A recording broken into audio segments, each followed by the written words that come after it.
Class में हम लोग देखे थे इकोनॉमिक प्लानिंग, है ना। एक बार क्विक रिवीजन करें तो बताया था आप लोग को इकोनॉमिक प्लानिंग क्या होता है कि किसी भी देश को गवर्न करने के लिए, उसका इकोनॉमिक पॉलिसी को अच्छा करने के लिए, देश में डेवलपमेंट एंड ग्रोथ करवाने के लिए एक इकोनॉमिक प्लानिंग का होना काफी जरूरी है। पिछली क्लास में हम लोग पढ़े थे और कल क्लास में हम लोग ये भी देखे थे कि हम लोग को इकोनॉमिक प्लानिंग बहुत पहले से हम लोग कर रहे हैं। आप लोग को हिस्ट्री ऑफ इकोनॉमिक प्लानिंग बताए थे, जिसमें हमने विश्वस्तरीय प्लान देखे थे, है ना, गार्डियन प्लान देखे थे और क्या क्या प्लान था हम बताए थे, बॉम्बे प्लान बताए थे, है ना, और 3-4 प्लान बताए थे, सर्वोदय प्लान बताए थे। तो आप लोग को अलग अलग प्लान के बारे में हिस्ट्री ऑफ प्लानिंग बताए थे, ठीक है। और फिर हम लोग देखे थे कि इकोनॉमिक प्लानिंग में हम लोगों ने फिर क्या किया था, 1990 में इकोनॉमिक सेक्टर में रिफॉर्म किया था जिसको एलपीजी रिफॉर्म भी बोला जाता है। हम लोग कल स्टोरी भी देखे थे कि क्यों नीड पड़ गया था एलपीजी रिफॉर्म करने का। आज एक्चुअली में हम लोग एलपीजी रिफॉर्म क्या था वो पढ़ेंगे, बट कल का चीजों को रिवाइज करते हुए हम लोग देखते हैं कि इकोनॉमिक जो रिफॉर्म हुआ था 1990s में, इकोनॉमिक रिफॉर्म हो रहा है। इकोनॉमिक रिफॉर्म में हम लोग क्या क्या देखे हैं कि 3 चीज हुआ है, एल, पी और जी। एलपीजी यानी कि एल से लिबरलाइजेशन हुआ, पी से प्राइवेटाइजेशन हुआ, जी से ग्लोबलाइजेशन हुआ। ये 3 चीज हुआ था। आप लोगों को बताया था इसका नीड क्यों पड़ गया था। जैसे कि आप लोग को पता है कि हम लोग का जब हम लोग को आजादी मिला था उसके बाद से हम लोग थोड़ा सा सोशलिस्ट की तरफ में टिल्ट थे, कल का बताए थे आपको। क्योंकि हम लोग सोशलिज्म की तरफ में थोड़ा सा टिल्ट था हमारा ज्यादा, तो गवर्नमेंट ने बहुत सारी रिस्पॉन्सिबिलिटी दी थी अलग अलग सेक्टर को आगे बढ़ाने के लिए। जब गवर्नमेंट ने अलग अलग सेक्टर को आगे बढ़ाने के लिए रिस्पॉन्सिबिलिटी दी तो गवर्नमेंट का काफी ज्यादा एक्सपेंस होने लग गया था, और जब एक्सपेंस ज्यादा हो गया था, गवर्नमेंट का इनकम कम था, तो उसको फिस्कल डेफिसिट कहते थे। बहुत इंपॉर्टेंट टर्म है फिस्कल डेफिसिट। फिस्कल डेफिसिट क्या होता है, जब गवर्नमेंट का एक्सपेंडिचर, या गवर्नमेंट का ही नहीं सिर्फ आप लोग हम लोग का भी एक्सपेंडिचर जब हद से ज्यादा हो और इनकम कम हो, तो इसको हम लोग कहते हैं फिस्कल डेफिसिट, यानी कि घाटे में चल रहे हैं, ठीक है। और एक होता है फिस्कल सरप्लस, यानी कि जब इनकम ज्यादा हो और एक्सपेंडिचर कम हो तो उसको कहा जाता है इनकम सरप्लस। तो 2 वर्ड होता है, एक होता है फिस्कल डेफिसिट, एक होता है फिस्कल सरप्लस। तो हम लोग देखे कि हमारा कंट्री लगातार फिस्कल डेफिसिट में चल रही थी। उसका रीजन क्या था कि हम लोगों ने बहुत सारा रिफॉर्म किया। हमारा ऐसा सिचुएशन एक समय में आ गया था कि हम लोग एग्रीकल्चर आइटम, जो खाने पीने का आइटम होता है, वो भी हम लोग कहां से देते थे, अमेरिका से गुड्स को इंपोर्ट कर रहे थे। तो इंपोर्ट में बिल लगता, पैसा लगता है। जब आप इंपोर्ट करते हैं तो आपको डॉलर्स देना पड़ता है, जब आप एक्सपोर्ट करते हैं तो आपके कंट्री में डॉलर आता है कि नहीं, समझ रहे हैं। आप इंपोर्ट कर रहे हैं तो फॉरेन से आप मान के चलिए खाने का सामान मंगा रहे हैं, तो खाने का सामान आया तो एक्सचेंज होगा। कैसे एक्सचेंज होगा, रुपये के बदले में एक्सचेंज नहीं होता, वो हमेशा डॉलर के बदले में होता है। क्यों, क्योंकि डॉलर को हमेशा एवरग्रीन करेंसी माना जाता है, सारा दुनिया उसी चीज को एक्सेप्ट करती है, डॉलर को। क्योंकि जब वर्ल्ड वॉर 2 खत्म हुआ था तो यूएस का काफी ज्यादा डोमिनेंस दुनिया में था, और वो एक लौता देश था जो बाकी देशों से काफी ज्यादा अच्छी पोजीशन में था। तो इसीलिए यूएस का डॉलर का काफी ज्यादा बैकिंग है, क्योंकि एक तो यूएस के इकोनॉमी को काफी स्टेबल माना जाता है, ठीक है ना, काफी बड़ा इकोनॉमी है। और जितना भी मेजर आप देख लीजिए दुनिया में जायंट्स है, माइक्रोसॉफ्ट हो गया, एप्पल हो गया, सारा यूएसए की कंपनी है। तो यूएसए का हमेशा से दुनिया पे डोमिनेंस रहा है, तो इसीलिए डॉलर का डोमिनेंस हमेशा से रहा दुनिया पे। तो सारी कंट्रीज इसलिए डॉलर को ही एक्सेप्ट करती है। तो जब आप एक्सपोर्ट करते हैं तो आपके पास डॉलर आता है, क्योंकि आप कोई चीज बेचिए तो वहां से वो डॉलर देगी आपको। लेकिन जब आप इंपोर्ट करते हैं तो आपको डॉलर उनको देना पड़ता, पे करना पड़ता। वो रुपये में ट्रांजेक्शन नहीं होता, वो डॉलर में ट्रांजेक्शन होता। तो ऐसे में हम लोग क्या देखे, हमारा फॉरेन एक्सचेंज रिजर्व जो था, एक देश का जो फॉरेन एक्सचेंज रिजर्व होता है, वो भी खत्म हो रहा था। आप लोग को ये भी बताया था एक समय में इतना क्रिटिकल पोजीशन आ गया था कि हमारा सिर्फ 14-15 दिन का डॉलर्स बचा हुआ था रिजर्व में। ये भी आपको बताए थे कि नहीं बताया था, फॉरेन एक्सचेंज रिजर्व हम लोग सिर्फ 14 से 15 दिन का इंपोर्ट का पैसा बचा हुआ था। तो ये सारा चीज बैकग्राउंड में चल रहा था, जिसके कारण बहुत ज्यादा नीड हुआ कि कुछ तो इकोनॉमिक सेक्टर में रिफॉर्म करना पड़ेगा। बिना इकोनॉमिक सेक्टर में रिफॉर्म के इंडिया आगे नहीं बढ़ सकता, ठीक है। तो उस समय में जैसा कि आपको हम बताए थे 1990s का दशक चल रहा था, उसमें हमारे प्राइम मिनिस्टर कौन थे, वीवी नरसिम्हा राव जी थे, और हमारे फाइनेंस मिनिस्टर कौन थे, मनमोहन सिंह जी थे। तो इन दोनों ने एक मतलब उपाय लगाया कि क्यों ना इकोनॉमिक सेक्टर को खोला जाए, यानी कि 1991 में एक्चुअली में इकोनॉमी को रिवाइव किया जाए, और जो पुराने में पास्ट में हम लोगों ने गलतियां की उनसे कुछ सीखते हुए कुछ नया पॉलिसीज लाया जाए जिससे हमारी इकोनॉमी ग्रोथ कर पाए। समझ में आ गया। अच्छा, एक और नीड यहाँ पे करने का मजबूरी आ गया था कि 1990s में ही हम लोग कहाँ चले गए थे, आईएमएफ के पास चले गए। आईएमएफ का नाम सुने हैं आप लोग, सुने हैं, इंटरनेशनल मॉनेटरी फंड, जानते हो, वर्ल्ड बैंक, आईएमएफ वगैरह।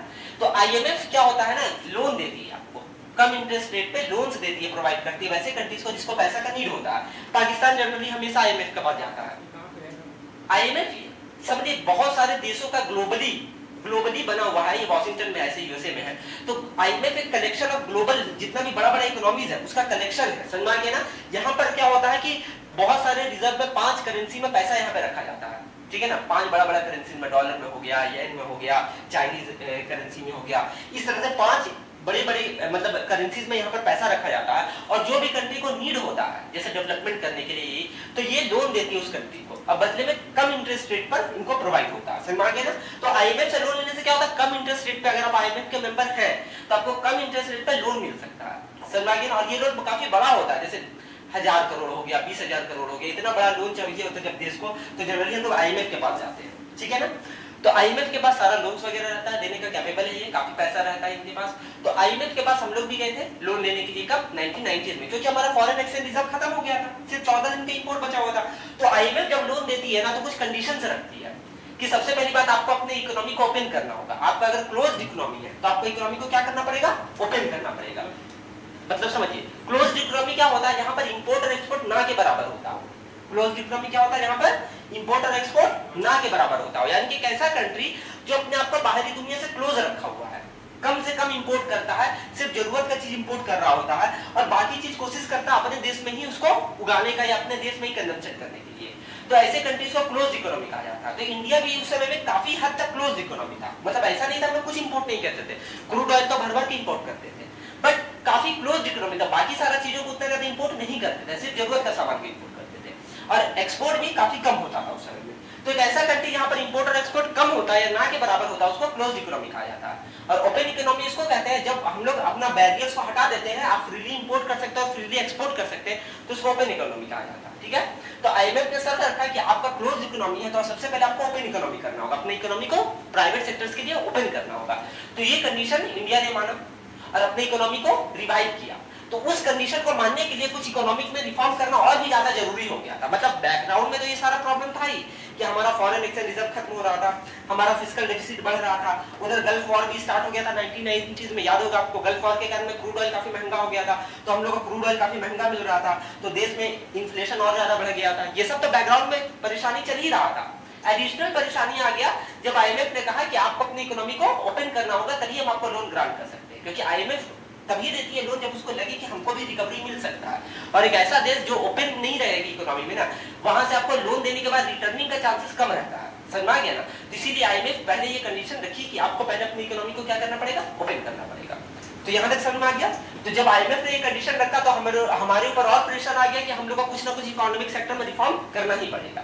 और देखिए पास्ट में हमारे साथ इकोनॉमी में क्या क्या प्रॉब्लम था कि 1969 में आपको देखने को मिलेगा एमआरटीपी एक्ट आया था। एमआरटीपी एक्ट क्या था? मोनोपोलिस्टिक ट्रेड प्रैक्टिसेस जो होता था रेगुलेट करने के लिए। मोनोपोलिस्टिक मतलब क्या होता है? मोनोपोली को रोकने के लिए। समझ में आ गया? मोनोपोली क्या होता है आप लोगों को बताया है, जैसे अगर कोई एक कंपनी के इतना ज्यादा डोमिनेंस हो जाए कि मार्केट को पूरा कंट्रोल कर ले, उसको हम लोग मोनोपोली कहते हैं। तो इस मोनोपोली को रोकने के लिए, monopoly and restrictive trade practices MRTP का फुल फॉर्म था, तो इस मोनोपोली को रोकने के लिए एमआरटीपी एक्ट लाया गया था, जिसके तहत कोई कंपनी अगर हद से ज्यादा बड़ी हो रही है ना, तो उस पर गवर्नमेंट का कंट्रोल हो जाता था। तो अब आप सोचिए ये सब प्रैक्टिसेस क्यों लाया गया था? ताकि हमारा देश वापस से गुलाम नहीं बन जाए। देखिए हम लोग जब शुरू में अपना स्टेप्स ले रहे हैं इकोनॉमी में, तो काफी डर के ले रहे थे। क्या ले रहे थे? डर के सबसे पहले हम लोग फॉरेन डायरेक्ट इन्वेस्टमेंट को अंदर आने नहीं दे रहे थे, क्योंकि हम लोग को हमेशा ऐसा लगता था कि अगर एफडीआई आएगी तो जैसे ईस्ट इंडिया कंपनी हम लोग को गुलाम बनाई थी, वापस से कहीं हम लोग गुलाम नहीं बन जाए। तो एक डर हमेशा हम लोग को पास्ट का था, इसीलिए हम लोग विदेशी कंपनी को जनरली इंडिया में आने से रोकते थे। मतलब बहुत लाइसेंस वगैरह देख करके, बहुत रेगुलेट करके उनको आने देते थे। पहला तो ये हो गया क्योंकि उनका पास्ट का एक्सपीरियंस बड़ा गंदा रहा था, तो हम लोग थोड़ा सा कहीं ना कहीं कॉशन थे। तो इसीलिए फॉरेन कंपनी ज्यादा अच्छे से इंडिया में नहीं आती थी, और आती भी थी तो हम लोग आने नहीं देते थे, पहला। दूसरा, अगर कोई फॉरेन कंपनी आई, ठीक है ना, और अगर वो ग्रो कर रही है और हद से ज्यादा ग्रो करने लग गई है, तो जब हद से ज्यादा ग्रो करेगी तो इकोनॉमी के लिए अच्छा है। अगर कल को मान के चलिए माइक्रोसॉफ्ट आकर के यहाँ पर कुछ अच्छा काम कर रही है, और माइक्रोसॉफ्ट की वजह से आपको हर जगह प्लांट देखने को मिल रहा है, झारखंड में भी एक माइक्रोसॉफ्ट का प्लांट है, बिहार में एक प्लांट है, तो वहां पर हजारों लोगों को रोजगार मिलेगा, है कि नहीं? और हजारों लोगों को जब रोजगार मिलेगा तो इकोनॉमी हमारा अच्छा करेगा।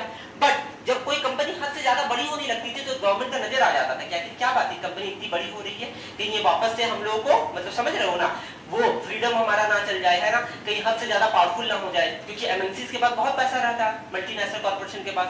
तो हम लोग कहीं ना कहीं तुरंत रेगुलेट करने उसको लग जाते थे कि अगर आपको एक प्लांट खोलना है दूसरी जगह, तो आपको यहाँ पर टैक्स इतना देना पड़ेगा, टैक्स बढ़ा देते थे। अगर प्रोडक्शन ज्यादा करना होता था, जैसे मान के चलो कोई कंपनी है टोयोटा 1000 गाड़ी बना रही है इंडिया में, और वो 1000 गाड़ी तुरंत कंज्यूम भी हो गई, अब वो एडिशनल गाड़ी बनाना चाहती है अपने नया प्लांट से, तो हम लोग उस पर टैक्स लगाते थे, क्योंकि हम लोग ऐसा लगता था कि हद से ज्यादा अगर ये ये हो जाएगी तो हमारा लोकल कंपनीज को घाटा हो जाएगा। पहला बात तो हमारा लोकल कंपनीज को घाटा हो जाएगा, क्योंकि हमारा लोकल कंपनीज अभी उतना वेल डेवलप हो नहीं पाया है कि कंपीट कर सके बड़ा बड़ा ब्रांड से। देखो विदेश से जब कोई भी गुड्स आता है ना, तो उसका एक प्रॉब्लम ये होता है कि हमारा देश देखो 1947 में आजाद हुआ है कि नहीं हुआ है? जब हमारा देश 1947 में आजाद हुआ है और 1970-80 मतलब कितना साल हुआ आजाद हुआ? 30-40 साल हुआ है। 30-40 साल में हमारा कंट्री इतना ज्यादा मैच्योर्ड नहीं हुआ है कि बाहर का कंपटीशन को झेल सके।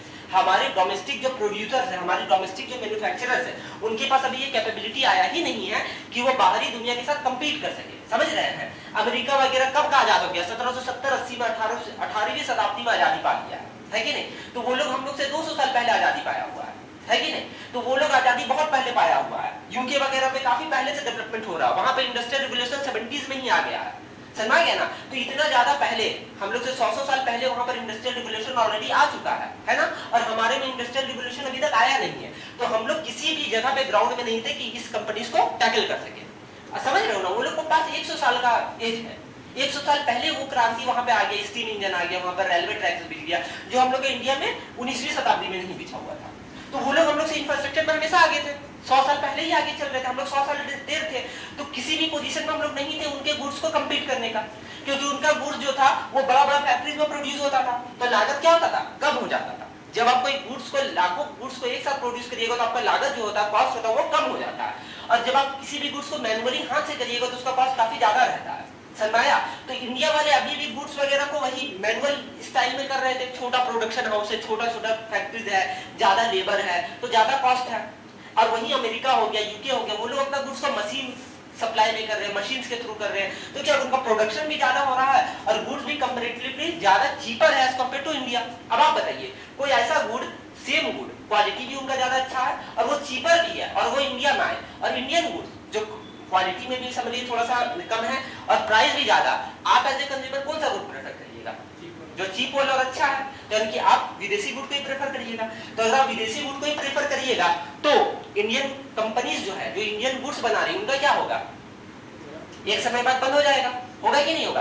तो ऐसे इंडियन कंपनीज कभी आगे बढ़ पाएगी नहीं। तो एज ए गवर्नमेंट, अगर हम गवर्नमेंट है तो हम क्या करेंगे?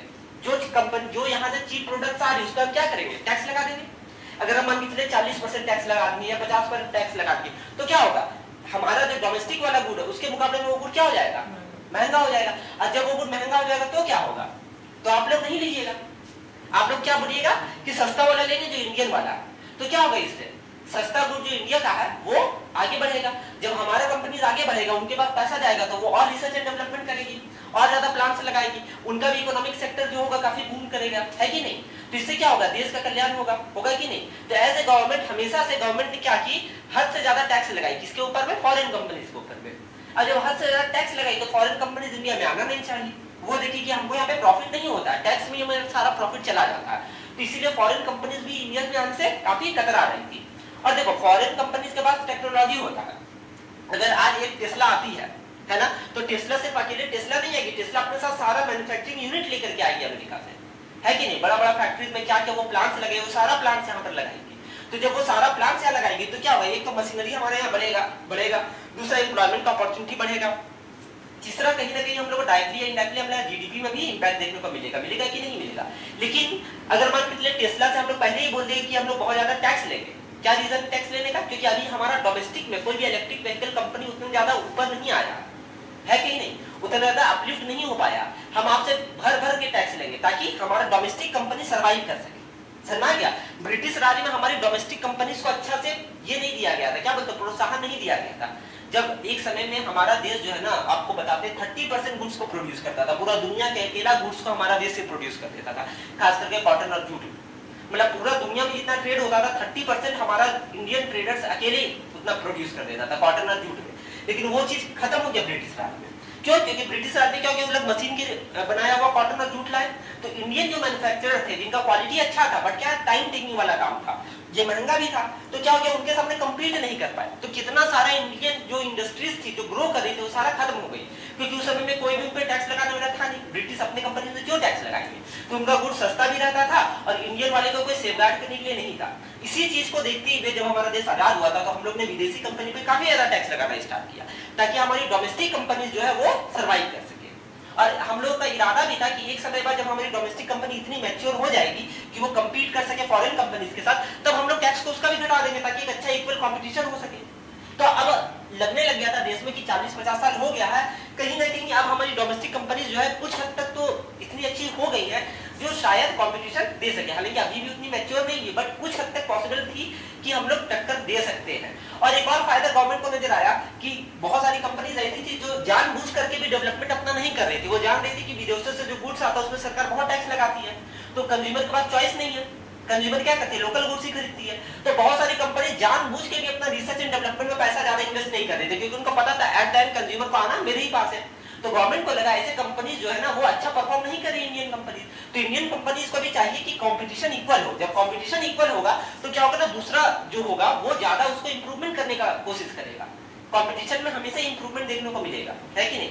जब भी कंपटीशन हो रहा है तो कंज्यूमर का बहुत फायदा होता है, क्योंकि कंपटीशन में कंज्यूमर को सबसे बेस्ट चॉइस देखने को मिलता है। अब एक ही मान के चलिए कोचिंग इंस्टीट्यूट पूरे मधुपुर में रहेगा तो कंपटीशन है नहीं, तो जो टीचर पढ़ाएंगे वही पढ़ना पड़ेगा आपको। बट अगर मान लीजिए ऐसे ही 10-20 कोचिंग हो गया तो आपको क्या देखना पड़ेगा, जहां पर बेस्ट क्वालिटी मिल रहा है तो सारा कोचिंग इंस्टीट्यूट कोशिश करेगी अपना इंफ्रास्ट्रक्चर को अच्छा करने का, अच्छे टीचर्स लाने का, अच्छा फैकल्टी देने का, अच्छा फैसिलिटीज देने का, है कि नहीं। तो ये एग्जांपल हर के साथ लागू होता है, चाहे कोई भी प्रोडक्शन यूनिट में देखिए, आप कार का प्रोडक्शन कर रहे हो या आप किसी भी दुनिया का चीज का प्रोडक्शन कर रहे हो, अगर कॉम्पिटिशन रहेगा तो कंज्यूमर को ज्यादा अच्छा चॉइस मिलता है। तो इसीलिए हम लोग देख रहे थे कि 1969 में एमआरटीपी एक्ट लाया गया था। एमआरटीपी एक्ट लाया गया था मोनोपोली को खत्म करने के लिए, कम करने के लिए। लेकिन ये एक्ट जो है इसका फायदा कम और बाद में हम ही लोग पे काउंटर नुकसान ज्यादा हो गया। ये हम लोग लाए थे ताकि मोनोपोली को कम किया जा सके, जो अनफेयर प्रैक्टिसेस होते हैं ट्रेड में उनको कम किया जा सके, समझ में आ गया। बट ये उल्टा हमें लोग पे भारी पड़ गया। कैसे, अब मान के चलो कोई कंपनी थी टोयोटा आई भारत में, जैसे हम बताया आपको गाड़ी बना रही है, वो 1000 गाड़ी बनाई, बेच दी 1000 गाड़ी, ठीक है ना। वो देश के जीडीपी में काउंट होगा कि नहीं होगा, होगा, ऑब्वियस सी बात होगा। अब वो और चाह रही है 1000 यूनिट बनाने के लिए, अब 1000 यूनिट वो बनाना चाह रही है, उसके लिए वापस से जाके गवर्नमेंट से लेना पड़ता था लाइसेंस, कि हमको लाइसेंस दीजिए, हम 1000 यूनिट और बनाना चाहते हैं। तो मतलब कोई भी कंपनी के पास इतना भी फ्रीडम नहीं था कि वो अपने हिसाब से प्रोडक्शन कर सके। फिर प्राइस में अगर टोयोटा मान के चलो प्राइस गाड़ी का 5 लाख रखना चाह रही तो भी गवर्नमेंट को दिक्कत होता था, 5 लाख काहे रख रहे हैं आप, 2 लाख क्यों नहीं रख रहे हैं, है ना, 3 लाख क्यों नहीं रखते हैं, है ना। तो जब इतना ज्यादा कंट्रोल होगा, प्राइस भी गवर्नमेंट बताएगी, है ना, कितना प्रोडक्शन करना ये भी गवर्नमेंट बताएगी, नया प्लांट आपको लगाना है अगर तो भी गवर्नमेंट से लाइसेंस लेना पड़ेगा। तो इस एज को कहा जाता है लाइसेंसिंग राज, मतलब हर चीज के लिए आपको लाइसेंस पे लाइसेंस लेना पड़ता था।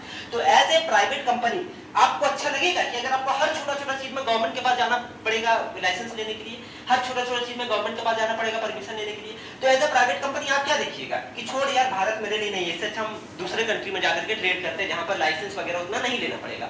तो प्राइवेट कंपनी जो इंडिया में इंटरेस्टेड भी थी वो भी ज्यादा पैसा इन्वेस्ट नहीं की, वो भी ज्यादा रिसर्च एंड डेवलपमेंट नहीं की, वो भी ज्यादा टेक्नोलॉजी में अपडेशन नहीं की, क्योंकि उनको पता था यहाँ पे प्रॉफिट हमको नहीं होने वाला। तो एमआरटीपी एक्ट आया था हम लोग को मोनोपोली से बचाने के लिए, बट एट द एंड इसका इतना ज्यादा ड्रॉबैक्स हो गया कि हम लोग के ऊपर ही भारी पड़ गया, हमारी इकोनॉमी के ऊपर में भारी पड़ गया। कोई दिक्कत है।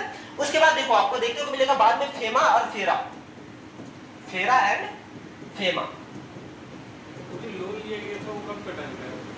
ये 1990s में लिया गया, अभी नहीं, अभी उससे पहले हम लोग 1969 में भी हम लोग, ठीक है ना। हम आपको प्रॉब्लम्स बता रहे हैं आखिर यहाँ तक आई क्यों है, ठीक है ना। तो एक प्रॉब्लम तो यहाँ पर देख लिए, प्रॉब्लम्स आप लोग समझ रहे हैं, कितना प्रॉब्लम्स आपको बताया। पहला प्रॉब्लम तो हमारा फिस्कल डेफिसिट बढ़ रहा था, हमारा इन्फ्लेशन बढ़ रहा था, गल्फ वॉर के कारण क्रूड ऑयल और ज्यादा प्राइस हो गया था तो और भी ज्यादा प्रॉब्लम चल रहा था। हमारा जो है इंपोर्ट काफी कम हो रहा था, हमारा इंपोर्ट काफी ज्यादा हो रहा था, एक्सपोर्ट काफी कम हो रहा था। हमारा आपका जाकर के फॉरेन एक्सचेंज रिजर्व जो था वो भी खत्म हो गया था, सिर्फ 14-15 दिन का फॉरेन एक्सचेंज रिजर्व बचा हुआ था।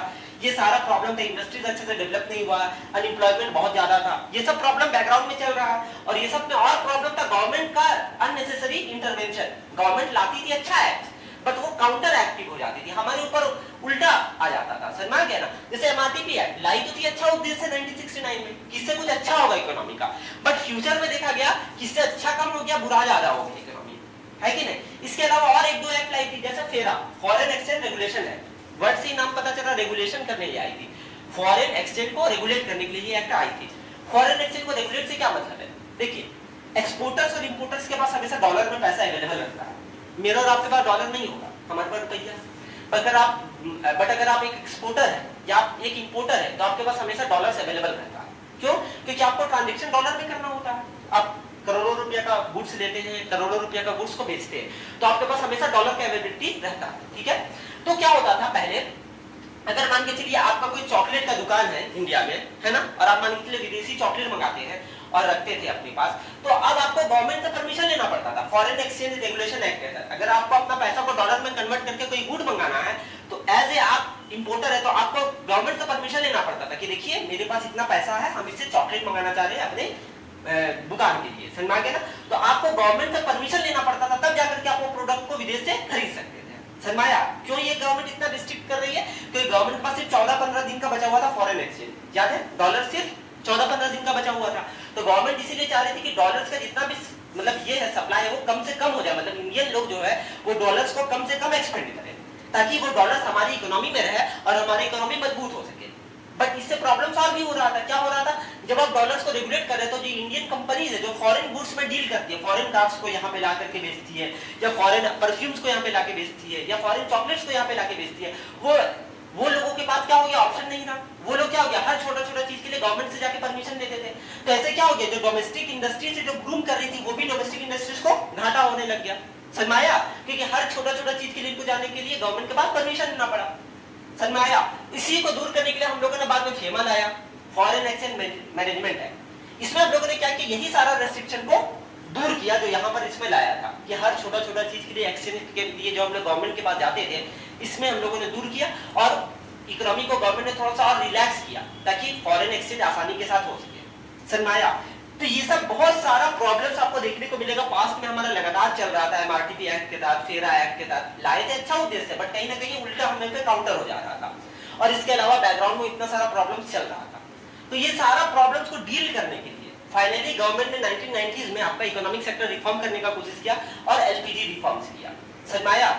इतना सारा प्रॉब्लम से आप लोग क्या करिएगा, कल का क्लास और आज का क्लास, अभी तक का लेक्चर का दोनों देखिएगा और इसका नोट्स खुद से बनाने का कोशिश करिएगा। इंग्लिश तो आप लोग को सबको आता ही है, इतना सारा प्रॉब्लम्स है, सारा प्रॉब्लम्स को अपने आप लिस्ट डाउन करके लिख लीजिएगा, समझ में आया। हम आप लोग को डायरेक्ट पढ़ाते इकोनॉमिक रिफॉर्म जो हुआ है, एलपीजी रिफॉर्म्स क्या था, लिख पाइएगा कि नहीं लिख पाइएगा, लिख लीजिएगा आराम से। देखिए अब आते हैं हम लोग एलपीजी रिफॉर्म्स पे।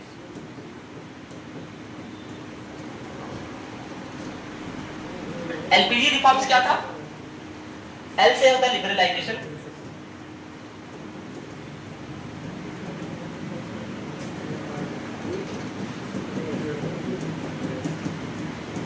प्राइवेटाइजेशन,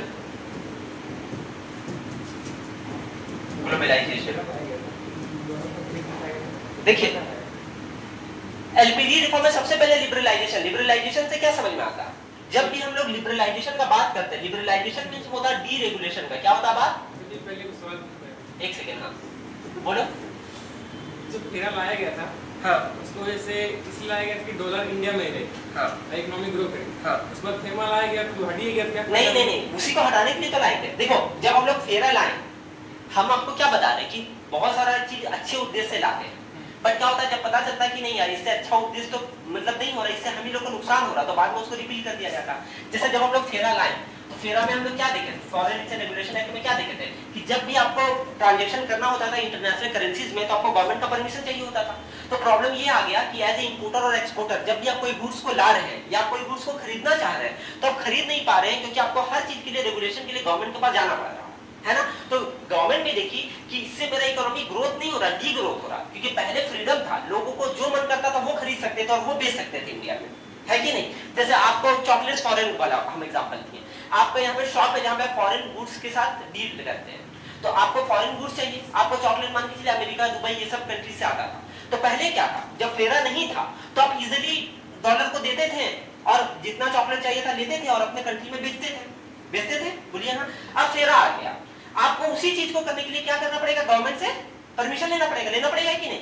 गवर्नमेंट के पास जाइएगा, बोलिएगा कि देखिए मेरे पास इतना डॉलर्स है, हम इससे ना कोई गलत काम नहीं करने वाले हैं, कोई इलीगल काम नहीं कर रहे हैं, हम चॉकलेट्स मंगा रहे हैं, ठीक है। तो गवर्नमेंट बोलेगी कि आप इतना चॉकलेट्स मत मंगाइए, थोड़ा कम डॉलर का मंगाइए।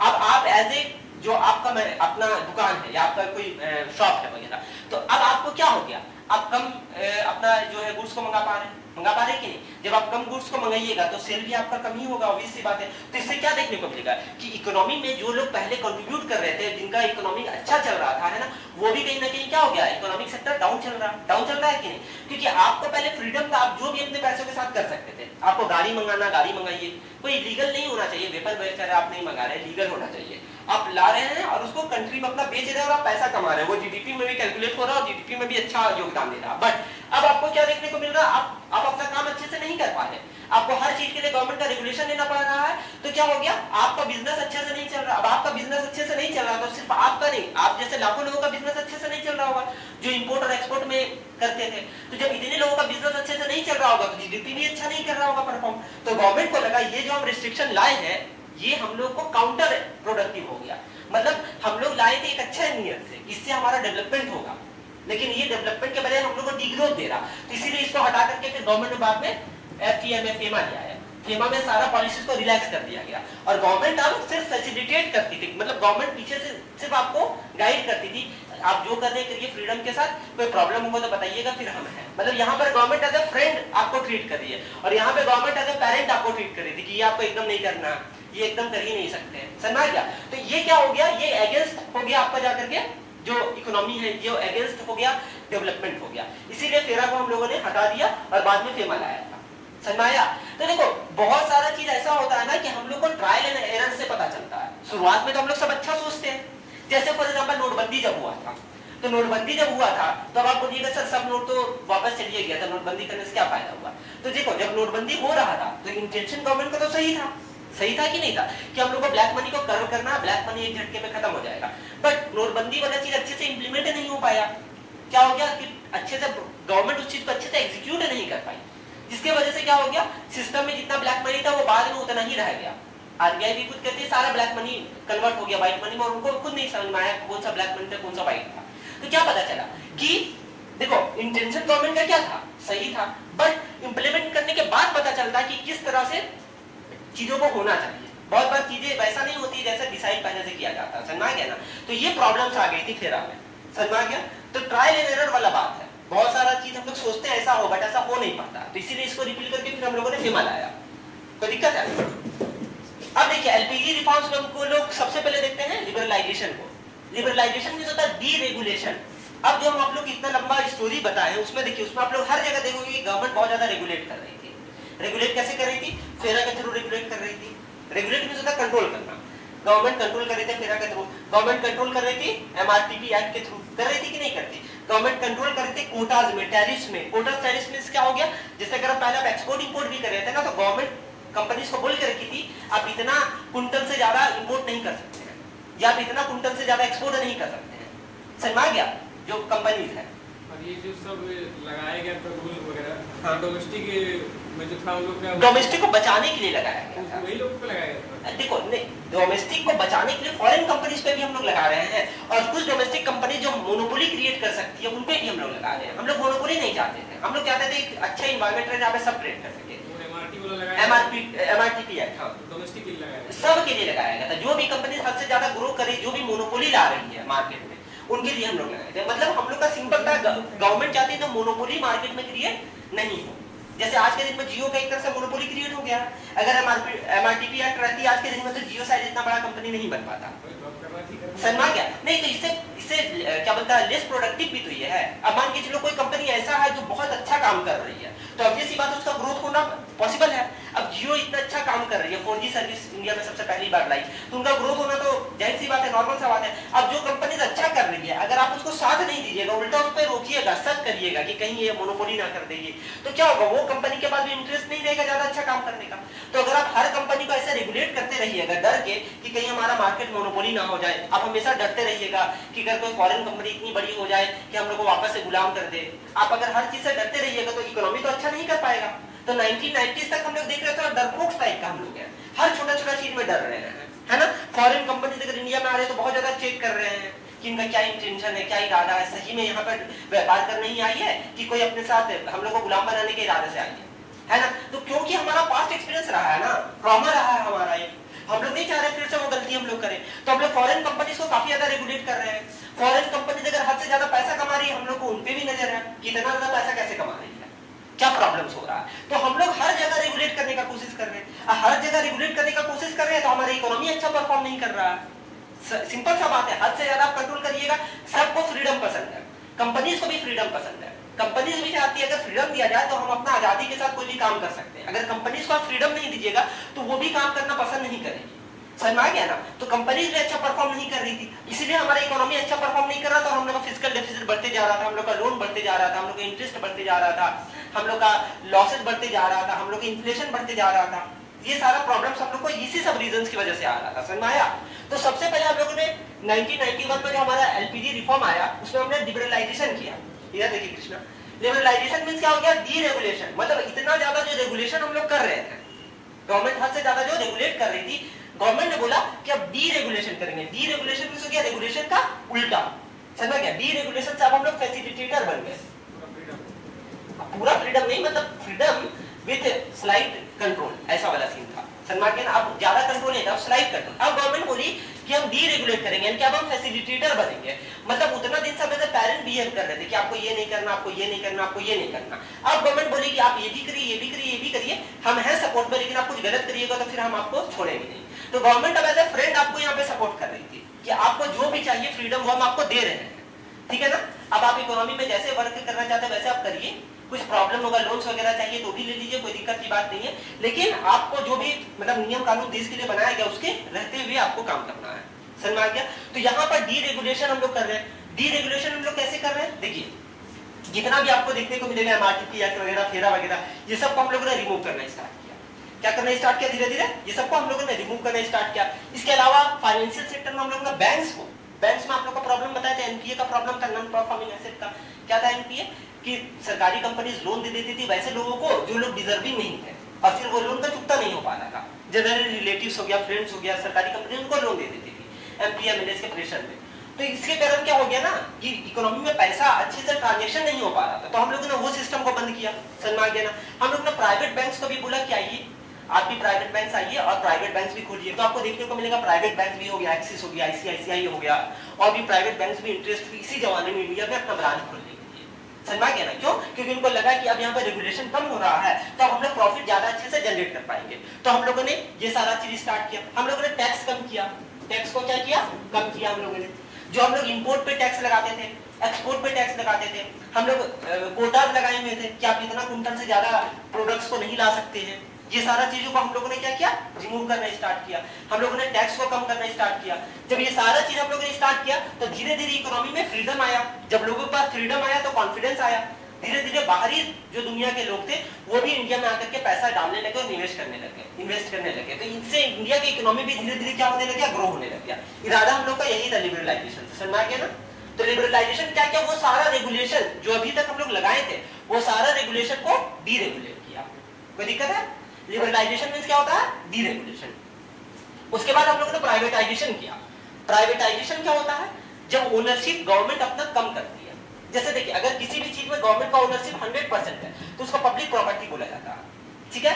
जब गवर्नमेंट अपना ये 100% स्टेक में से कुछ भी स्टेक बेचती है तो उसको डिसइन्वेस्टमेंट बोला जाता है। अगर 51% मेजॉरिटी अभी भी गवर्नमेंट के पास है तो वो पब्लिक कंपनी ही है।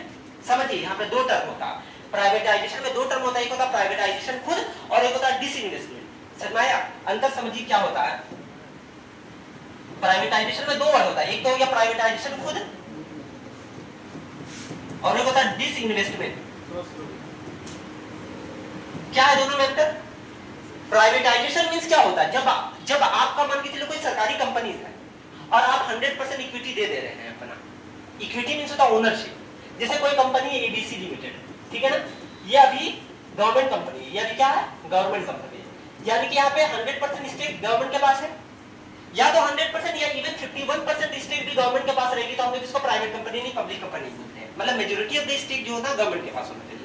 तो अगर इसका 100% इक्विटी है, अगर 51% ओनरशिप, 51% ओनरशिप और कंट्रोल गवर्नमेंट के हाथ में है तो इसको हम लोग क्या बोलेंगे? पब्लिक कंपनी बोलेंगे। कोई दिक्कत है?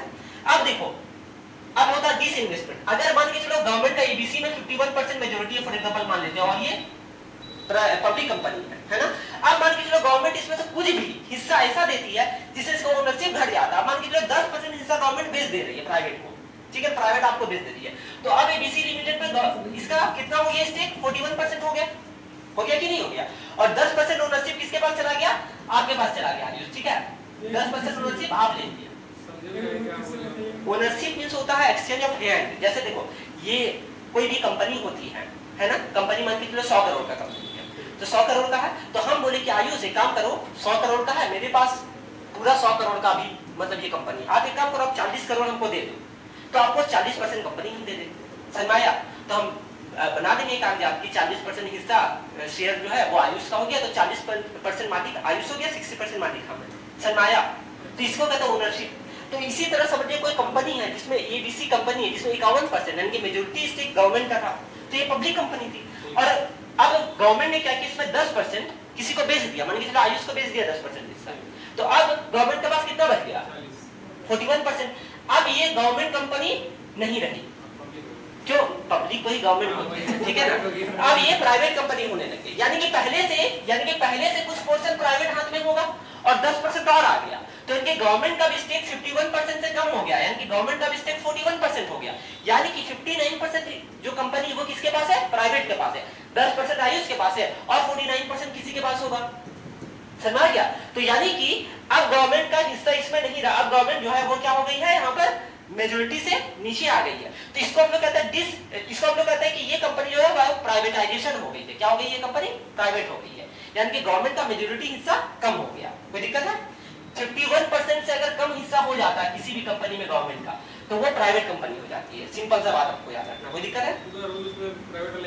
हाँ, प्राइवेट का ही चलेगा, सरकार का कम से कम हो गया, बहुत कम से कम करेगी, जनरली ना के बराबर ही करती है, ठीक है? तो यानी कि यहाँ पर गवर्नमेंट का नहीं चलेगा, ये कंपनी प्राइवेट हो गई, ठीक है? पहला बात। दूसरा बात, गवर्नमेंट का मान के चलिए हिस्सा है 90% और 10% मान के चलिए पहले से हम कोई प्राइवेट के हाथ में है, गवर्नमेंट इस 90% हिस्सा में से और 20% हिस्सा बोली हम अपना बेच देते हैं, तो अब प्राइवेट के पास कितना हो जाएगा? 20% प्लस 10% 30% हो जाएगा, और गवर्नमेंट के पास कितना हो जाएगा? 60%। इस केस में भी गवर्नमेंट के पास अभी भी मेजोरिटी बरकरार है, तो इसको हम लोग कहते हैं डिसइन्वेस्टमेंट। क्या बोलते हैं? डिसइन्वेस्टमेंट। तो दो टर्म होता है, जैसे जनरली हम लोग पेपर में देखते हैं कि सब चीज बेचा जा रहा, प्राइवेट हो रहा, ये सब गलत इंफॉर्मेशन है। समझ में आया? जनरली अखबार में देखने को नहीं मिलता, बहुत सारा पोजीशन में बोलेंगे देश को बेचा जा रहा वगैरह वगैरह। देखो वो सब नहीं है बात, दो बात होता है, एक होता है प्राइवेटाइजेशन, एक होता है डिसइन्वेस्टमेंट। प्राइवेटाइजेशन तब होता है जब मेजॉरिटी ऑफ द स्टेक को गवर्नमेंट बेच दे रही है, ठीक है? गवर्नमेंट का स्टेक जब क्या हो जाता है? 51% से कम हो जाता है, तो क्या हो जाएगा? ये प्राइवेट हो जाएगा। कोई दिक्कत है? समझ आ गया? कोई भी चीज 100% रहता है, 51% से कम हो गया तो गवर्नमेंट का हिस्सा खत्म हो गया, प्राइवेट के हाथ में चला गया। लेकिन अगर डिसइन्वेस्टमेंट में क्या होता है? अभी भी गवर्नमेंट के पास 51% हिस्सा बरकरार है मिनिमम, इससे ज्यादा ही गवर्नमेंट के पास अभी भी है। जैसे हमारे केस में गवर्नमेंट के पास पहले 90% स्टेक था और 10% प्राइवेट के पास था, गवर्नमेंट ने डिसाइड किया कि इसमें से और हम कम करते हैं, गवर्नमेंट ने और 20% हिस्सा प्राइवेट को दे दिया। तो जब गवर्नमेंट ने 20% और हिस्सा प्राइवेट को दे दिया तो गवर्नमेंट का स्टेक अभी भी 51% से ज्यादा है कि नहीं? तो इस केस में गवर्नमेंट बोलेगी कि अभी भी कंपनी प्राइवेट नहीं हुई, अभी सिर्फ डिसइन्वेस्टमेंट हुआ है। समझ में आया? डिसइन्वेस्टमेंट और प्राइवेटाइजेशन में क्या अंतर होता है? कोई दिक्कत है? एक गवर्नमेंट पास 60%, एक पास 20%, एक पास 10%। डजंट मैटर, गवर्नमेंट के पास 60% है ना, तो गवर्नमेंट प्रॉब्लम क्या है? 10% उसके पास है और 20% है ना, 30 हुआ ना। हां तो वही लड़ाई नहीं हो जाएगा लोग? क्यों लड़ाई होगा? ऐसा थोड़ी ना होता है। इसमें हो सकता है। अरे लड़ाई झगड़ा ये इकोनॉमिक्स के फील्ड से नहीं आता है, अब ये तो म्यूचुअल अंडरस्टैंडिंग का बात है, किस तरह से डीलिंग हुआ है कि नहीं? अब अगर वहां पर ऐसा रहेगा, आपको जब स्टेक दिया गया है तो आपको कुछ टर्म्स एंड कंडीशन भी तो दिया गया होगा। आप इतना इजी समझ रहे हैं क्या कि आज कोशिश की गवर्नमेंट और आज बेच दी किसी को? ऐसे पेपर बनता है, फ्रेमवर्क होता है ना, बहुत सारा रूल्स एंड रेगुलेशन होता है, जो प्रोटोकॉल होता है, जो आपको भी फॉलो करना होगा, हमको भी फॉलो करना होगा, तब जाकर के कोई डील साइन होता है। ये तो हम एग्जाम्पल में आपको बता दे रहे हैं कि गवर्नमेंट दे दी, क्या 1 सेकंड में हो जाता है इससे कि हाँ आप बैठे हैं दीजिए 10% हो गया? पेपर बनता है, इतना लंबा चौड़ा प्रोटोकॉल होता है, महीनों लग जाता है इतना सारा चीज करने में। समझ में आया ना? फिर कोर्ट वगैरह जिंदाबाद है, अगर कुछ भी लिटिगेशन होता है तो कोर्ट वगैरह क्यों है? कोर्ट वगैरह में फैसला होगा ना, ट्राइब्यूनल्स वगैरह क्यों है कि अगर कुछ भी प्रॉब्लम आता है तो फिर वहां पे जाके फैसला होगा। समझ में आया ना? तो आपको ये समझना है कि जब भी गवर्नमेंट का हिस्सा 50% से ज्यादा होता है तो वो अगर उस समय भी 50% गवर्नमेंट का हिस्सा ज्यादा है तो वो पब्लिक कंपनी अभी भी रहती है। लेकिन अगर गवर्नमेंट का हिस्सा 50% से कम हो गया, 51% से कम हो गया टू बी वेरी प्रिसाइज, तो वो कंपनी प्राइवेट हो जाती है ना? और गवर्नमेंट का जब 50% से ज्यादा हिस्सा अभी भी बरकरार है, वो छोटा छोटा हिस्सा प्राइवेट को दे रही है, तो उसके उस सेंस में उसको डिसइन्वेस्टमेंट कहते हैं। कोई दिक्कत है? इसमें इसमें ओनर अगर 50% से ज्यादा है तो गवर्नमेंट ही ओनर है, उससे कम हो गया तो प्राइवेट ओनर है। अब जिसके पास सबसे ज्यादा शेयर रहेगा वो ओनर हो जाएगा। शेयर का बात है, जिसके पास सबसे ज्यादा शेयर होगा वो ओनर हो जाएगा। समझ में आ गया ना? जैसे मान के चलिए कोई कंपनी, जैसे फिर से एग्जांपल 100% इक्विटी है ना, गवर्नमेंट के पास मान के चलिए 51% है और बाकी सारा प्राइवेट। यहाँ पे क्लास में बाकी सबके को 10-10% दे दिए, ठीक है ना? आप 10% रखिए, एक 10% और रखिए, एक 10% और रखिए, 5 लड़का में और 10% बांट दिए। मान के चलिए जान 101 हो गया है, मान लेते 100 हो गया, 10% सब दिए, 1 को 9% दे दिए। तो आप देखिए अभी आप सबको ऐसे दे दिए तो गवर्नमेंट अभी भी मेजोरिटी में बैठी हुई है कि नहीं? मेजोरिटी में बैठी हुई, तो अभी भी ये गवर्नमेंट कंपनी ही कहलाएगी। अब केस को थोड़ा रिवर्स कर देते हैं, गवर्नमेंट को बोल देते हैं आप रखिए 40% और बाकी सब बच्चा में 10% दे दिए, तो अभी भी गवर्नमेंट का पास मेजोरिटी शेयर है। बट अगर देखा जाए तो आप लोग सब प्राइवेट आदमी, अगर आप लोग सारा का कैलकुलेट किया जाएगा जोड़ करके तो ये प्राइवेट कंपनी बन जाएगी कि नहीं बन जाएगी? भले मेजोरिटी शेयर अभी भी गवर्नमेंट पास है, लेकिन गवर्नमेंट अब ओनर नहीं रही है, क्योंकि गवर्नमेंट पास 40% स्टेक है। 50% स्टेक कम से कम होना चाहिए था ओनरशिप के लिए। कोई दिक्कत है? वो अभी भी गवर्नमेंट के इसमें ओनर कौन बनेगा? जो प्राइवेट कंपनीज को दिया गया है। हाँ 5 को है, तो जब गवर्नमेंट देती है ऐसे करके, तो जनरली देखो ऐसा एग्जांपल हम आपको दे रहे हैं, जनरली ऐसा होता नहीं कि इतना सारे लोग रहेंगे और ये रहेगा। जनरली आपको देखने को मिलेगा कि गवर्नमेंट 1-2 कंपनीज को ही दे रही है और वही लोग मिलकर के फिर इसको चलाएंगे, प्राइवेट करेंगे।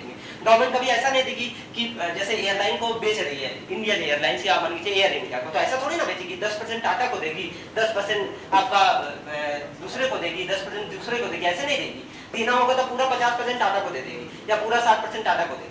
ऐसा नहीं होगा कि 5% इसको देगी, 5% इसको देगी, 5% इसको देगी। समझ आया? 50% गवर्नमेंट के पास है, 50% पब्लिक के पास। 50-50 कभी नहीं होगा, वैसा नहीं होगा। 50-50 का सीन नहीं रहेगा, या तो गवर्नमेंट 50 से कम करेगी या तो ये करेगी। समझ आ गया ना? तो हमेशा जब भी आपको ओनरशिप, जब 50-50 रहेगा तो उसको जॉइंट वेंचर कहा जाता है जनरली। जैसे हीरो और होंडा का एग्जांपल आपको याद है? हीरो होंडा एक समय में एक साथ बाइक बनाती थी ना, हीरो होंडा स्प्लेंडर प्लस। क्यों? क्योंकि 50% हिस्सा हीरो के पास था, 50% हिस्सा होंडा के पास था, तो हीरो होंडा सेम कंपनी थी और वो बाइक बनाती थी। हीरो होंडा स्प्लेंडर वगैरह देखे होंगे, 20-25 साल पहले बनाते थे साथ में। अब हीरो अलग हो गई और होंडा अलग हो गया। अब हीरो अपना बाइक बनाती है और होंडा अपना बाइक बनाती है।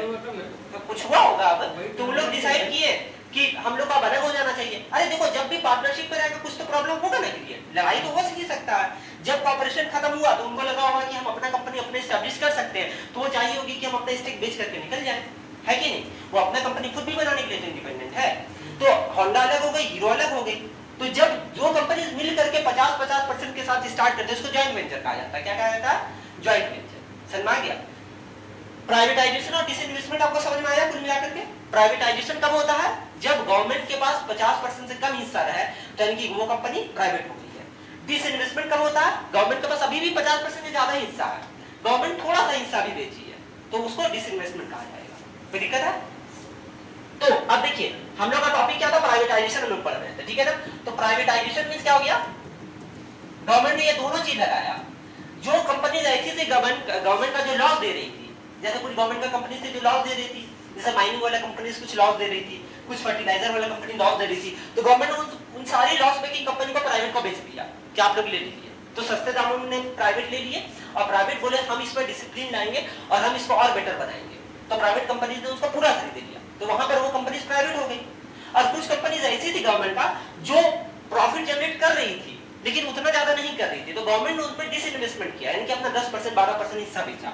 समझ में आ गया? इससे प्राइवेट भी थोड़ा सा इन्वॉल्व हुआ और रिसर्च और डेवलपमेंट करे और गवर्नमेंट का प्रॉफिट उससे बरकरार है। तो गवर्नमेंट ने प्राइवेटाइजेशन में 2 हिस्सा किया, एक तो प्राइवेट किया बहुत सारी चीजों को, प्राइवेट कंपनीज को बेच दिया, ओनरशिप अपना डाइल्यूट कर दिया।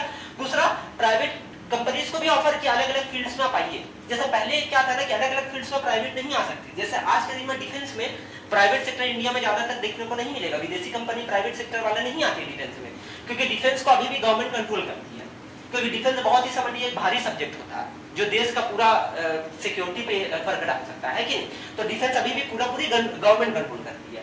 तो उस समय में गवर्नमेंट ने क्या कहा कि मेजॉरिटी ऑफ द पोर्शन जहां जहां गवर्नमेंट के इंटरफेयर बेमतलब का था, वहां गवर्नमेंट ने बोली प्राइवेट कंपनीज को आप आइए और अपना स्टार्ट किए। जैसे गाड़ी वाड़ी बनाना प्राइवेट को दे दिया, क्या ये आप अपना फ्रीडम के साथ बनाइए, मोबाइल फोन वगैरह बनाना ये फ्रीडम के साथ बनाइए, है ना? आपको और भी बहुत सारा सेक्टर्स को ओपन किया कि आइए यहाँ पर अपना एक्सपेरिमेंट करिए। बैंकिंग में पूरा ओपन कर दिया इकोनॉमी को कि बैंक आइए अपना खोलिए, कोई दिक्कत नहीं है।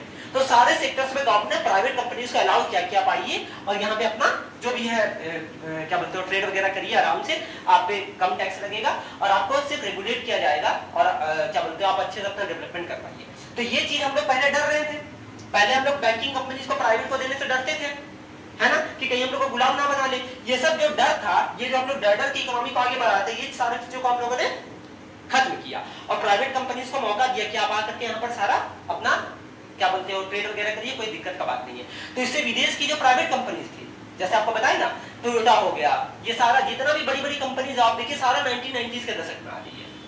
आप एक बार गूगल करिएगा आज घर जाकर कितनी कंपनीज है 1990 के बाद, तो आप देखिएगा कितना सारा बैंक, ऐसा नहीं है पहले नहीं था, पहले भी था, बट 1990 से बहुत ज्यादा स्पीड में बाहर की कंपनीज इंडिया में आने लग गई, क्योंकि उनको नजर आया कि अब गवर्नमेंट जो है वैसा रिस्ट्रिक्ट नहीं करी जैसा पहले करती थी। MRTP वगैरह सबको हटा दिया गया था, तो अब इन लोगों को भी था कि अगर इन लोगों को ज्यादा गाड़ी प्रोड्यूस करना होगा तो गवर्नमेंट से लाइसेंस लेने का दरकार नहीं है, आराम से फ्रीडम के साथ गाड़ी को प्रोड्यूस करके बेच सकती है। सरमाया तो प्राइवेटाइजेशन में हो गया, ज्यादा से ज्यादा प्राइवेट प्लेयर्स इंडियन इकोनॉमी में आए और यहाँ पर इन्वेस्ट किया और यहाँ की इकोनॉमी में भी फायदा देखने को मिला। ठीक है, लास्ट हमारा ग्लोबलाइजेशन। ग्लोबलाइजेशन क्या डाउट हो रहा? पूछो क्या हो रहा?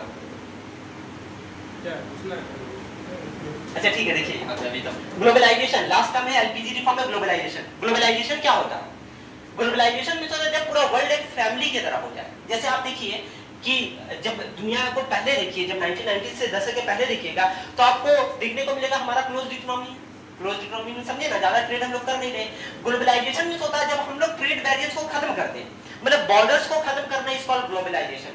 आज के दिन में देखिए बॉर्डर्स खत्म हो गया है, आप इंडिया से अमेरिका आराम से जा सकते हैं कि नहीं जाते? अमेरिका के लोग भी आराम से इंडिया जा सकते हैं, अमेरिका का गुड्स भी इजीली आप यहाँ पे कंज्यूम कर सकते हैं, इंडियन गुड्स आप अमेरिका में इजीली कंज्यूम कर सकते हैं, इंडियन कंपनीज आपको अमेरिका में देखने को मिल जाएगी, टाटा देखने को मिल जाएगी, इन्फोसिस देखने को मिल जाएगी, अमेरिकन कंपनीज इंडिया में आपको देखने को मिल जाएगी, माइक्रोसॉफ्ट हो गया आपका जाकर के, और भी बाकी कंपनीज हो गया, नोकिया वगैरह, सारा कहाँ की कंपनीज आपको इंडिया में देखने को मिल जाएगी। तो ग्लोबलाइजेशन मींस होता है एक्सचेंज ऑफ गुड हो गया, एक्सचेंज ऑफ सर्विसेज हो गया, एक्सचेंज ऑफ पीपल हो गया, एक्सचेंज ऑफ आइडियाज हो गया, बिटवीन कंट्रीज इजीली अवेलेबल हो, मतलब एक कंट्री से दूसरे कंट्री के बीच में लोगों का आना जाना, लोगों का आइडियाज, लोगों का गुड्स, लोगों का सर्विसेज इजीली अवेलेबल हो, मतलब कोई भी इसमें दिक्कत ना हो, एक आदमी आराम से कहीं भी जा सके, उसका गुड्स आराम से जा सके, ये गुड अपना आराम से आ सके, सर्विसेज आराम से जा सके, सर्विसेज आराम से आ सके, तो इसको कहते हैं हम लोग ग्लोबलाइजेशन।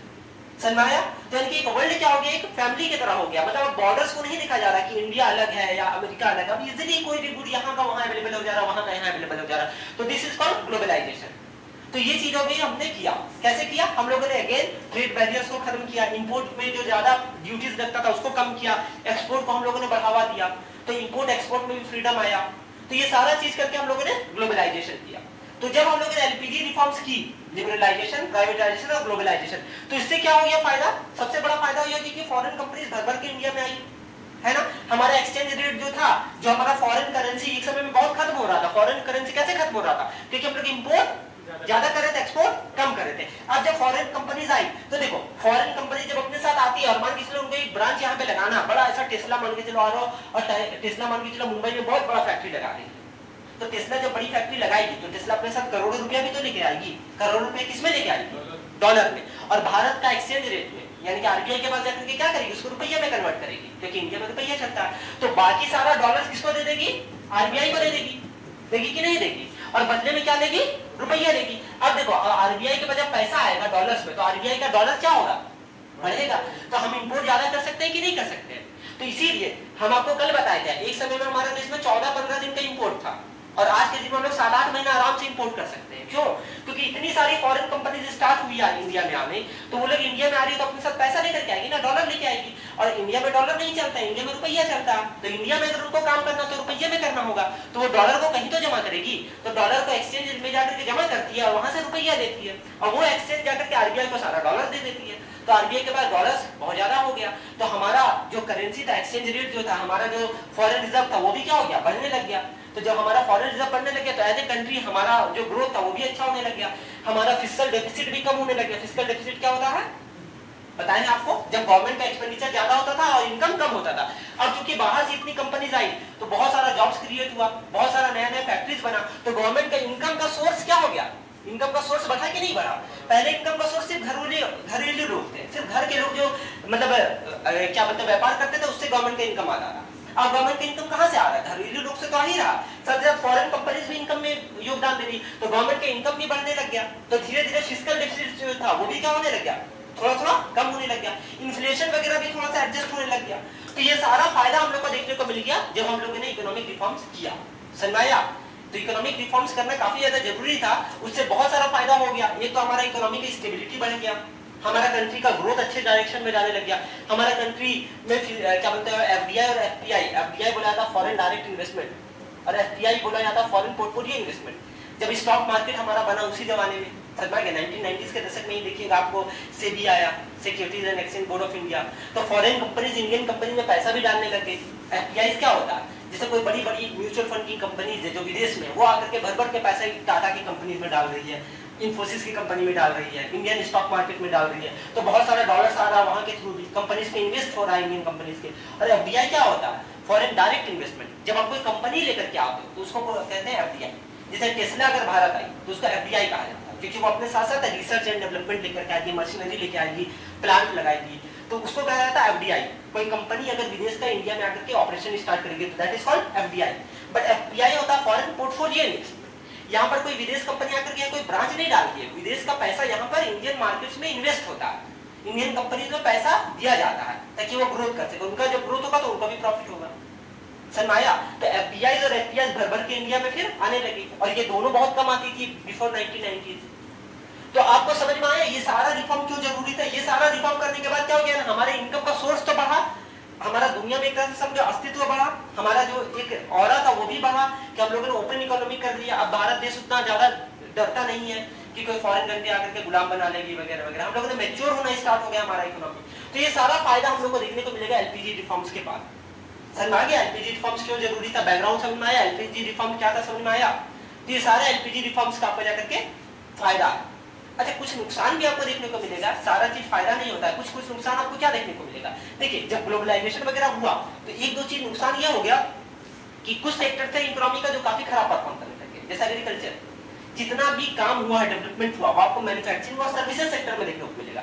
एग्रीकल्चर सेक्टर आज भी पीछे है क्योंकि ग्लोबलाइजेशन का ज्यादा असर एग्रीकल्चर पे नहीं हो पाया, पहला प्रॉब्लम हो गया। दूसरा, हमारा इकोनॉमी अब उतना ज्यादा क्या बोलते हैं रेजिलिएंट नहीं रहा। एक जमाना था जब हमारी इकोनॉमी बहुत रेजिलिएंट हुआ करता था, रेजिलिएंट मींस विदेश में कुछ भी हो रहा है हम लोग को फर्क नहीं पड़ता था। बट चूंकि अब हमारा इकोनॉमी ग्लोबलाइजेशन हो गया है तो अगर विदेश में थोड़ा सा भी कुछ प्रॉब्लम होता तो वो हमारी इकोनॉमी में देखने को मिलेगा। जैसे देखिए यूक्रेन वाला जब युद्ध हो रहा था तो यूक्रेन से सनफ्लावर सबसे ज्यादा इंपोर्ट होता है, सनफ्लावर को काफी ज्यादा एक्सपोर्ट करती है यूक्रेन, तो सनफ्लावर काफी ज्यादा यूज होता है बहुत सारा ऑयल प्रोडक्ट्स बनाने में, ठीक है ना, परफ्यूम्स वगैरह बनाने में बहुत ज्यादा यूज होता है सनफ्लावर का। तो जब सनफ्लावर का एक्सपोर्ट कम हो गया क्योंकि यूक्रेन दुनिया का सबसे ज्यादा सनफ्लावर प्रोड्यूसिंग कंट्री है, तो उसका इंपैक्ट आपको इंडिया में भी देखने को मिलेगा। जो कंपनी सनफ्लावर ऑयल का यूज करके अपना प्रोडक्ट्स बनाने में, वो कंपनीज को घाटा होने लगेगा क्योंकि उनका पैसा बढ़ जाएगा, कॉस्ट बढ़ जाएगा सनफ्लावर को प्रोड्यूस करने का या प्रोक्योर करने का, है कि नहीं। तो आपको देखने को क्या मिलेगा, एक देश में अगर कुछ अब होता है दुनिया में तो उसका असर तुरंत हम लोग को देखने को मिलता है। अगर अमेरिका में आज वॉर स्टार्ट हो जाता है तो एक जमाना ऐसा था जब हम लोग को कोई भी फर्क नहीं पड़ता था, क्यों, क्योंकि हम लोग का क्लोज इकोनॉमी था, अमेरिका से हमारा दूर दूर का कोई लेना देना नहीं है, तो वहां कुछ भी हम लोग बोलते थे हमको क्या फर्क पड़ता है। बट अब चूंकि अमेरिका साथ हमारा ट्रेड रिलेशन है, लाखों का सामान हम अमेरिका को बेचते हैं, करोड़ों का सामान अमेरिका हमको बेचती है कि नहीं, हर दिन लेन देन होता है, ट्रेड होता है। तो आप देखिए अब अगर अमेरिका में कुछ लड़ाई हो रहा है तो अमेरिका से जो जो सामान हम आता है हम लोगों के पास, हम लोग को वो सामान नहीं आएगा, तो जब वो सामान नहीं आएगा सप्लाई कम हो जाएगा तो हमारी इंडिया में उस चीज का प्राइस बढ़ जाएगा। और बहुत सारा गुड्स ऐसा जो हम लोग अमेरिका को देते हैं तो हमारी कंपनी अच्छा ग्रोथ करती है क्योंकि उनका पैसा मिलता है फिर अमेरिका से, अब वो एक्सपोर्ट बंद हो जाएगा तो हमारी कंपनी लॉस में चल जाएगी। तो अगर एक दुनिया का देश में कोई भी प्रॉब्लम हो रहा है तो आज के दिन में वो पूरा दुनिया में आपको देखने को मिलेगा। तो ग्लोबलाइजेशन का ये प्रॉब्लम हो गया क्योंकि अब हम लोग सबको एक परिवार सा हो गए हैं, तो परिवार में अगर कहीं भी कुछ प्रॉब्लम होगा तो हम लोग को भी फेस करना पड़ेगा। तो ग्लोबलाइजेशन का ये ड्रॉबैक भी हो गया, पहले ये चीज नहीं था। तो देखो हर चीज का अपना कुछ प्रोज होता है, कुछ कॉन्स होता है। प्रोज तो बहुत सारा है जैसा कि आपको पता है, बट कॉन्स को भी दूर नहीं किया जाता, कॉन्स भी बहुत सारा है। जैसे एग्रीकल्चर सेक्टर अच्छा से डेवलप नहीं कर पाया, अब हम लोग उतना ज्यादा रेजिलिएंट इकोनॉमी नहीं रहे, पहले का शॉक्स को हम लोग एब्जॉर्ब कर लेते थे, अब कोई भी प्रॉब्लम अगर होगा तो हम लोग को भी फेस करना पड़ेगा। इसके अलावा अगर ग्रोथ अच्छा बात करें तो फ्रीडम हो गया, लेबर शुरू होगा, आराम से जो स्किल्ड लेबर है वो इंडिया में अगर जॉब नहीं मिल रहा तो अमेरिका में जाकर के जॉब करो, करोड़ों रुपया कमाओ, है ना।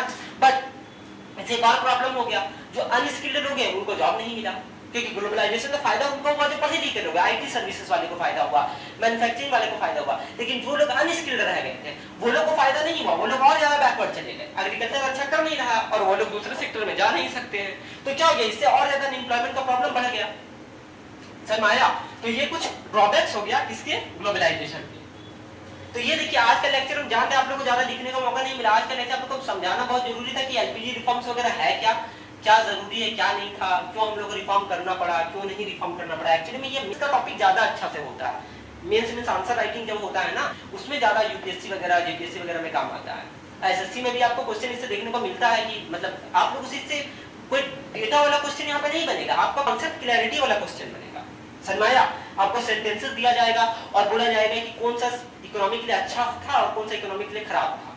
आपका मतलब यहाँ पे कॉन्सेप्ट का क्लैरिटी होना काफी जरूरी था कि क्यों ऐसा चीज अगर हो रहा था तो उसका रीजन क्या था, किस तरह से आपको ग्लोबलाइजेशन, लिबरलाइजेशन, प्राइवेटाइजेशन को समझना क्यों जरूरी था।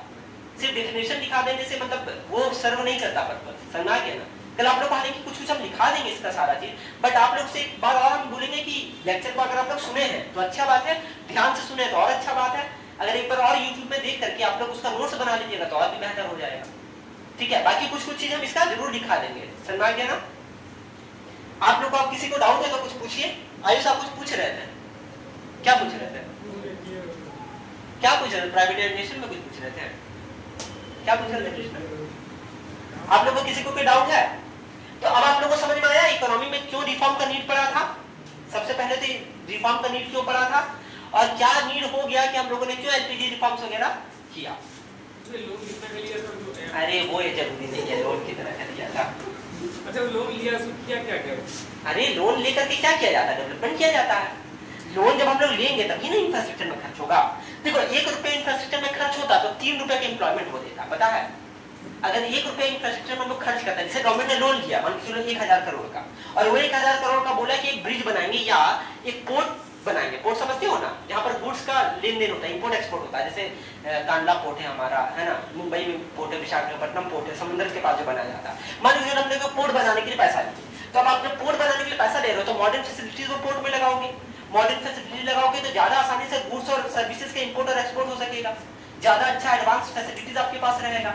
तो जब आप इंफ्रास्ट्रक्चर में खर्च करोगे तो उसका इनकम आपको बहुत जल्द देखने को मिलेगा आने वाले सालों में।